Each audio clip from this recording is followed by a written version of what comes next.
I'm Amy at EuroluxHome.com. Welcome back to YouTube. If you enjoy learning about European antiques, be sure to like this video, subscribe to our YouTube channel, and maybe even share it with a friend who might also enjoy learning more about European antiques. So welcome back to our series about how to tell if a piece of furniture is truly an authentic antique. This is part 4, and we're going to talk about wood separation.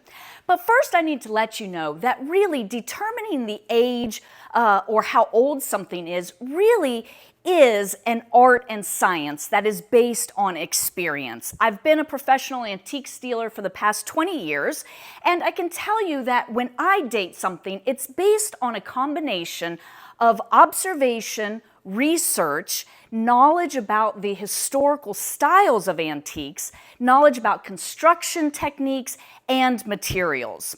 Really, you have to be sort of a furniture detective and gather up all of your clues. I do encourage you to get a little notebook and jot things down along the way.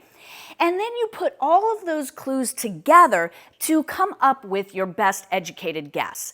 Now, I do recommend that you check yourself by reaching out to an expert, such as a personal property appraiser, just to give you a double check. So, part 1 of this series started with styles, determining what style your piece is as a starting point for determining the age. If you missed that, go back and start with part 1, and then we carry on into part 2. We talked about the materials on the piece. Part 3, we went a little bit deeper, really looking at how those materials have aged, looking for patina, looking for signs of wear. And now today, we're really getting specific about how wood itself ages and how we can look for wood separation, or what's called shrinkage, as a sign of age. So, what is wood separation or shrinkage? It is this idea that it's how wood ages. And so let's learn a little bit first about the nature of wood itself so that you'll have a better understanding of what happens as it ages and you'll know what to look for. Okay, so we'll start with the life cycle of wood. It starts as a tree, right? And so the roots go down deep into the earth and it brings up water into the trunk of the tree and goes out into the branches. So while the tree is alive, connected with the earth, water is flowing through it. Once the tree has been cut down and then the wood is processed and built into something, the water in the wood begins to evaporate until eventually it reaches about an 8% average humidity in the wood itself. Now, once you move wood furniture, anything into your home, the temperature and the humidity in your home impacts that piece of furniture. So, if you think about your home environment during the winter, it's cold outside, so you probably turn your heat on, and that creates a dryness in your home unless you use a humidifier.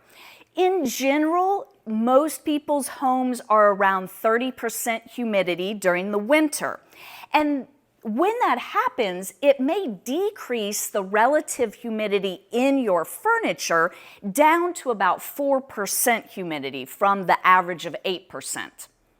Now, during the summer, because again, wood is impacted by temperature and humidity, homes are much warmer. If you live here in South Carolina, you know we have great, very high humidity. Sometimes it can be 80% or higher humidity. And so that also impacts the wood in your home. The relative humidity in the wood in the furniture in your home may increase up to about 12% from 8%. But with a change or a shift in that relative humidity of just 1 or 2% can actually cause wood to split or crack. So what we're looking for then is what would happen to wood over 100 years, or however old we think this piece of furniture is. We start looking for the clues that back up and tell us, okay, I think my date is correct because the wood shrinkage or the separation is consistent with that age.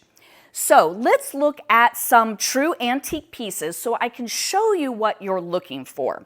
So I think I'll start here with a door panel. So this is off of a very old sideboard. It's an 18th century piece, and you have this center panel. Now, these center panels, sometimes it's inset within this larger frame. So sometimes the panel it was intended when it was constructed to slide back and forth a little bit so that it can absorb that expansion and contraction, right? As wood changes temperature and humidity, it expands and contracts.